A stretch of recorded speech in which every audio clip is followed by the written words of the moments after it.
Գիտեիք, որ ըստ Քալիբր Ազի, ադրբեջանական գլխավոր քարոզչամեքենայի վերջին պնդումներով Հայաստանի Հանրապետության Պաշտպանության նախարարության պատվերների մեջ են մտնում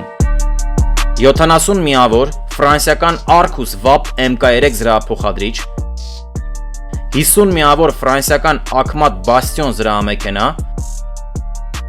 36 միավոր ֆրանսիական KNDS Կեսար մոբիլ հրետանի, անհայտ քանակի ֆրանսիական MBDA Mistral ցամաք օդ հրթիռներ, 366 միավոր հնդկական Tata Xenon պիկապ, 208 միավոր Tata LPTA 715 բեռնատար, 40 միավոր դրդո պինակա համազարգային կրակի ռեակտիվ համալիր։ Դեռ 2023-ին Հնդկաստանը հայտարարեց Հայաստանի հետ 245 միլիոն դոլարի զենքի պայմանագրի մասին, ինչպես նաև Brahmos